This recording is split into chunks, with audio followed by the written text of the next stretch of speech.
നമസ്കാരം. ഗാസയിൽ വെടിനിർത്തൽ ഉടനടി സാധ്യമാവുമോ?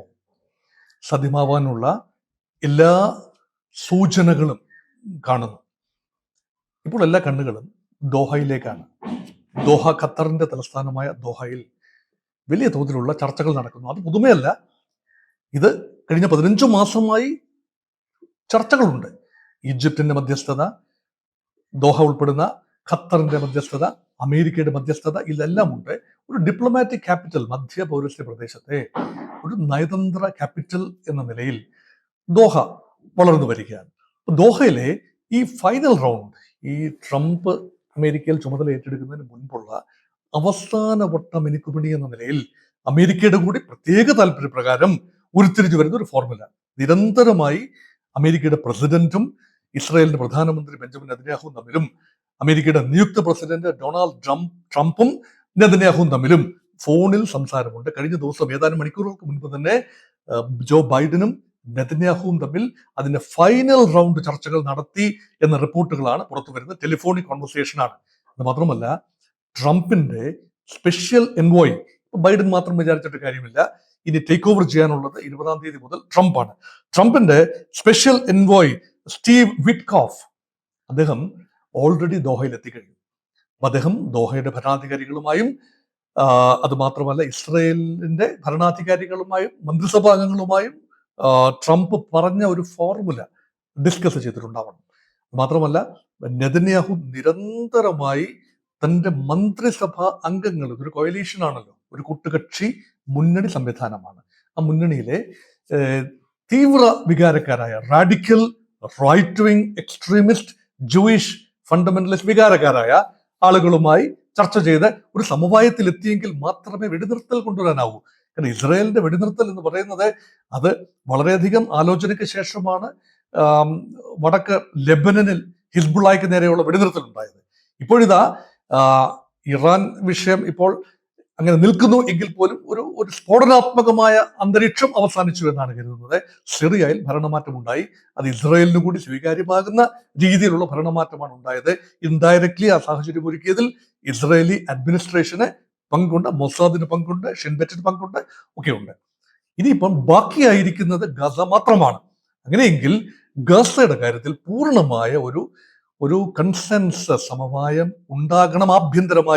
ആഭ്യന്തര സമവായം ഉണ്ടെങ്കിൽ മാത്രമേ ഒരു ഡെമോക്രാറ്റിക് രാജ്യം കൂടിയായ ഇസ്രായേലിന് തീരുമാനങ്ങൾ എടുക്കാൻ പറ്റൂ. ഒരു ഏകാധിപത്യ ഭരണകൂടമല്ല ഇസ്രായേലിൻ്റെതെന്ന് ഓർക്കണം. കാരണം ഇസ്രായേൽ നടത്തുന്ന കൊടും ക്രൂരതകൾ ഒക്കെ വസ്തുതയാണ്. പക്ഷേ ഇസ്രായേലിന്റെ ഭരണകൂടത്തെ നിയന്ത്രിക്കുന്നത് ഒരു വ്യക്തിയല്ല, മറിച്ച് ഒരു കൂട്ടം താല്പര്യങ്ങളാണ്. ആ താല്പര്യങ്ങളാണ് ഭൂരിപക്ഷം ആക്കിയിരിക്കുന്നത്. ആ താല്പര്യക്കാരെ എല്ലാം പറഞ്ഞു മനസ്സിലാക്കി വേണം ഇത് നടത്തിയെടുക്കാൻ. അതുകൊണ്ടാണ് ചർച്ചകൾക്ക് വളരെ ഗൗരവ സ്വഭാവം കൈവരുന്നതും ചർച്ചകൾ ഇഴഞ്ഞു നീങ്ങുന്നതിൻ്റെയും അടിസ്ഥാനം എക്സ്റ്റേണൽ ഫാക്ടേഴ്സ് അല്ല, ഇന്റേണൽ ഫാക്ടേഴ്സ് കൂടിയാണ് എന്ന് മാത്രം ഞാൻ ഓർപ്പിക്കുന്നു. ഇനി ആരൊക്കെയാണ് ദോഹയിൽ ഒത്തുകൂടിയിരിക്കുന്നത്? ഒന്ന്, ഷിൻബെറ്റിന്റെ തലവൻ, ഇന്റേണൽ സെക്യൂരിറ്റി ഏജൻസിയാണ് ഇസ്രായേലിന്റെ ഷിൻബെറ്റ്, അതിന്റെ തലവൻ ഉണ്ട്. അതുപോലെ സാക്ഷാൽ രഹസ്യാന്വേഷണ വിഭാഗമായ മൊസാദിന്റെ തലവൻ, director of Mossad David Barnea, അദ്ദേഹമുണ്ട്. അദ്ദേഹം അവിടെ ഉണ്ട് എന്ന് പറയുമ്പോൾ അതിനർത്ഥം എന്താ? മൊസാദാണ് ഇസ്രായേലിനെ താങ്ങി നിർത്തുന്നത്. എല്ലാ പ്രതിബന്ധങ്ങൾക്ക് ഇടയിലും മറ്റ് രാജ്യങ്ങളെക്കുറിച്ചുള്ള വിവരങ്ങൾ, ഇസ്രായേലിന്റെ ശത്രുക്കളെ കുറിച്ചുള്ള വിവരങ്ങൾ, ആ വിവരങ്ങൾ നൽകുന്നത് മൊസാദാണ്, രഹസ്യാന്വേഷണ ഏജൻസിയാണ്. മൊസാദ് നൽകുന്ന വിവരങ്ങളുടെ അടിസ്ഥാനത്തിലാണ് ഇസ്രായേൽ എപ്പോഴും യുദ്ധങ്ങളിൽ മേൽക്കൈ നേടിയിട്ടുള്ളത്, മൊസാദിന്റെ സഹായത്തിലാണ്. അതുകൊണ്ട് യുദ്ധം നിർത്തണോ വേണ്ട എന്നുള്ള തീരുമാനം വെറും പൊളിറ്റിക്കൽ ഡിസിഷൻ മാത്രമല്ല, മൊസാദിന്റെ കൂടി പൂർണ്ണമായ പിന്തുണയും ചിന്തയും അതിന്റെ പിന്നിൽ ഉണ്ടാവണം. അതുപോലെ തന്നെ മിലിറ്ററി ഒഫീഷ്യൽസിന്റെ തലവൻ, Israeli IDF Israeli defence forces, അതിന്റെ തലപ്പത്തുള്ള ആളുകളുണ്ട് ഈ ചർച്ചയിൽ. അത് മാത്രമല്ല രാഷ്ട്രീയ നേതൃത്വമുണ്ട്, ഒരു പൊളിറ്റിക്കൽ ലീഡർഷിപ്പ്, അതൊരു കോയലീഷൻ ആണെന്ന് ഞാൻ പറഞ്ഞു കഴിഞ്ഞു. മറ്റു പാർട്ടികളുണ്ട്. ഇവരുടെ എല്ലാം താല്പര്യങ്ങൾ ഒന്നുകിൽ അവർ നേരിട്ട് അല്ലെങ്കിൽ അവർ ഏജന്റുമാർ മുഖേന ഇപ്പോൾ ദോഹയിൽ എത്തിക്കഴിഞ്ഞു. അതുകൊണ്ട് ഇപ്പോൾ നടന്നുകൊണ്ടിരിക്കുന്ന ചർച്ചകൾ ഏതാണ്ട് അവസാന ഘട്ടത്തിൽ എത്തി നിൽക്കുന്നു. ഏത് നിമിഷവും ആ പ്രഖ്യാപനം ഉണ്ടാകാനുള്ള സാധ്യതയാണ് കാണുന്നത്. ഇസ്രായേലിന്റെ ഭാഗത്തു നിന്നുള്ള സാധ്യത. ഇനി മറുപക്ഷത്ത് ആരാണ്? അത് അവശേഷിക്കുന്ന ഹമാസിന്റെ പ്രതിനിധികളാണ്. ആ ഹമാസിന്റെ പ്രതിനിധികളെ സംബന്ധിച്ചിടത്തോളം അതാര് എന്നതിനെ കുറിച്ച് ഇപ്പോൾ ഒരു വ്യക്തതയില്ല. മധ്യസ്ഥ ശ്രമം നടത്തുന്ന ദോഹയുടെ ഭരണാധികാരികൾ, അതുപോലെ അമേരിക്കൻ ഇൻട്രസ്റ്റ് പ്രദാനം ചെയ്യുന്ന, ഞാൻ നേരത്തെ സൂചിപ്പിച്ചല്ലോ, സ്റ്റീവ് വിറ്റ്കോഫ്, അദ്ദേഹം പൂർണ്ണമായും പുതിയ അഡ്മിനിസ്ട്രേഷന്റെ നിലപാടുകൾ, നയങ്ങൾ അദ്ദേഹം പിന്തുടരുന്നു. അതുകൊണ്ട് ഇതെല്ലാം തന്നെ സാധ്യമാകുന്നത് ഇപ്പോൾ അമേരിക്കയിൽ ഭരണമാറ്റം സംഭവിക്കുന്നതിന്റെ പശ്ചാത്തലത്തിൽ കൂടിയാണ്. നോക്കൂ, ജോ ബൈഡനിൽ നിന്നും ഡൊണാൾഡ് ട്രംപിലേക്ക് അധികാരം കൈമാറുന്നു. പക്ഷേ അവർ ഇക്കാര്യത്തിൽ, ഇസ്രായേലിന്റെ കാര്യത്തിൽ വരുമ്പോൾ ട്രംപിന് കുറച്ചുകൂടി തീവ്ര നിലപാടുണ്ട് എന്ന് തോന്നാമെങ്കിലും അങ്ങനെ ആകണമെന്നില്ല. ഒരു അഡ്മിനിസ്ട്രേഷൻ, അമേരിക്കൻ അഡ്മിനിസ്ട്രേഷന്റെ ഒരു തുടർച്ച, അമേരിക്കൻ താല്പര്യങ്ങളുടെ ഒരു തുടർച്ച കാണുന്നു. ട്രംപും ബൈഡനും തമ്മിൽ ഇക്കാര്യത്തിൽ ഒന്നാന്തരം ഒരു ഏകോപനമുണ്ട് എന്ന രീതിയിലാണ് റിപ്പോർട്ടുകൾ വരുന്നത്. ബൈഡനെ സംബന്ധിച്ചിടത്തോളം ഒരു ഫേസ് സേവിങ് ആവശ്യമാണ്. താൻ പരാജയപ്പെട്ടു, തന്റെ ഭരണകൂടം ഔട്ട് ഗോയിങ് ആണ്, അല്ലെങ്കിൽ തന്റെ നോമിനിയായ കമല ഹാരിസിന് വിജയിച്ചു വരാൻ കഴിഞ്ഞില്ല. അത് മാത്രമല്ല, അദ്ദേഹം ഇടയ്ക്ക് മേനി പറയുന്നുണ്ട്, ഞാനായിരുന്നു മത്സരിച്ചതെങ്കിൽ ട്രംപിനെ ഞാൻ മലർത്തിയടിക്കുമായിരുന്നു എന്നൊക്കെ വീരവാദം പറയുന്നുണ്ട്. പക്ഷേ അത് വെറും വീൺവാക്കുകൾ മാത്രമാണ്. വെളിയിലേക്ക് പോകുന്ന പ്രസിഡന്റിനെ താൻ അത്ര മോശക്കാരനല്ല എന്ന് തെളിയിക്കാൻ വേണ്ടി ചെയ്യുന്ന ചില കസറത്ത് മാത്രമാണ്. എന്നാൽ ട്രംപുമായി ഉള്ള ധാരണ ഇതാണ്. ട്രംപ് പറഞ്ഞിരിക്കുന്നു, ഞാൻ പ്രസിഡന്റ് പദത്തിലെത്തുന്ന 20-ാം തീയതിക്ക് മുൻപ് വ്യക്തമായ ധാരണ ഉണ്ടാക്കണം. ആ ധാരണയുടെ അടിസ്ഥാനം ഇതാണ്: ഒരൊറ്റ ബന്ദി പോലും ഉണ്ടാവരുത് ഹമാസിന്റെ കസ്റ്റഡിയിൽ. 100ഓളം ബന്ദികളാണ് ഇപ്പോഴും അജ്ഞാതമായി ഹമാസിന്റെ കസ്റ്റഡിയിൽ തുടരുന്ന ഇസ്രായേൽ പൗരന്മാർ. അതിൽ അമേരിക്കൻ പൗരത്വമുള്ള, ഇരട്ട പൗരത്വമുള്ള, അമേരിക്കൻ പൗരത്വമുള്ള ആളുകൾ ഉൾപ്പെടെയുണ്ട്. അതുകൊണ്ട് ഏതെങ്കിലും ഒരു അമേരിക്കൻ പൗരനെങ്കിലും ഹമാസിന്റെ കസ്റ്റഡിയിൽ ഗാസയിൽ അകപ്പെട്ടിട്ടുണ്ടെങ്കിൽ അത് അമേരിക്കയുടെ താല്പര്യമാണ്, തീരുമാനമാണ്. എന്ത് വില കൊടുത്തും അദ്ദേഹത്തെ മോചിപ്പിക്കണം, അല്ല എങ്കിൽ മുച്ചൂട് മുടിക്കും എന്ന രീതിയിലാണ് ട്രംപിന്റെ പ്രസ്താവന വന്നത്. സ്വല്പം പേടിച്ചിട്ടുണ്ട്, ഹമാസ് പേടിച്ചിട്ടുണ്ട്. അത് മാത്രമല്ല, ഇസ്രായേലിനെ സംബന്ധിച്ചിടത്തോളം ഒരു കമ്പൽഷൻ ഉണ്ട്, എങ്ങനെയെങ്കിലും ഈ വിഷയം ഒന്ന് അവസാനിപ്പിച്ച് കിട്ടണം. തല ഉരുക എന്നതാണ്. ഞാൻ എല്ലാവർക്കും തന്നെ മടുത്തു എന്നതാണ്. 15 മാസമായി, ഒക്ടോബർ 7, 2023 കഴിഞ്ഞ് 15 മാസം കഴിഞ്ഞിരിക്കുന്നു. 1.25 വർഷം കഴിഞ്ഞിട്ടും തീരുമാനമാകാതെ പോകുമ്പോൾ അതൊരു മടുപ്പിന്റെ അനുഭവമുണ്ട്. അത് ആവേശം എന്നത് മടുപ്പായിട്ട് മാറുകയാണ്. അപ്പൊ അതുകൊണ്ട് അതൊരു തീരുമാനത്തിലേക്ക് എത്താനുള്ള സാധ്യതയാണ് കാണുന്നത്. പോസ്റ്റ് വാർ ഗാസയെ കുറിച്ചുള്ള ചിന്തകളാണ് ഈ നെഗോസിയേഷന്റെ സിംഹഭാഗം.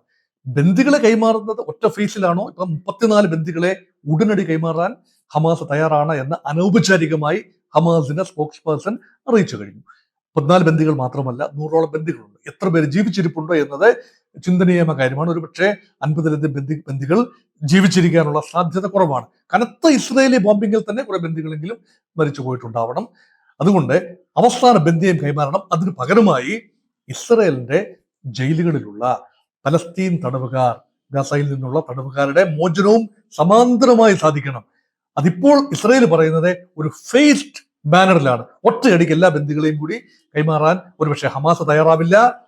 തിരിച്ച് എല്ലാ ഇസ്രായേലിന്റെ ജയിലുകളിലുള്ള എല്ലാ പലസ്തീൻ പൗരന്മാരെയും അല്ലെങ്കിൽ തടവുകാരെയും കൈമാറാൻ ഇസ്രായേൽ തയ്യാറാവില്ല, അതൊരിക്കലും തയ്യാറാവില്ല. പക്ഷെ അതിനൊരു റേഷ്യോ പുലർത്തണം.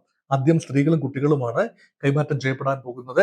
ഹമാസിന്റെ കസ്റ്റഡിയിലുള്ള മുതിർന്ന സൈനിക ഉദ്യോഗസ്ഥകളായ സ്ത്രീകൾ അതിനകത്തുണ്ട്, ഏതാനും പേരുണ്ട്. അവരെ കൈമാറ്റം ചെയ്യും. മറ്റ് സ്ത്രീകൾ, മുതിർന്ന പൗരന്മാർ, അവരെ ആയിരിക്കും ഈ 34 പേരുടെ ലിസ്റ്റിലുള്ളത്. അതിനുശേഷം മറ്റുള്ള ആളുകൾ. അതിന് ബദലായി ഒരുപക്ഷെ കൂടുതൽ എണ്ണം പലസ്തീനിയൻസിനെ ഇസ്രായേലിനെ വിട്ടുകൊടുക്കേണ്ടി വരും. അതാണ് ഒരു കാര്യം.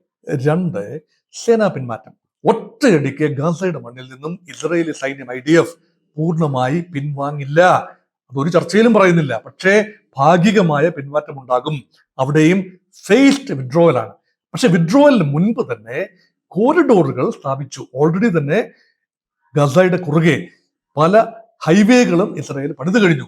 അതുകൊണ്ട് ഭാവിയിലും ആ ഹൈവേകളുടെയും കോറിഡോറുകളുടെയും നിയന്ത്രണം ഇസ്രായേലിനെ നിലനിർത്തുന്ന രീതിയിലാകാനാണ് സാധ്യത.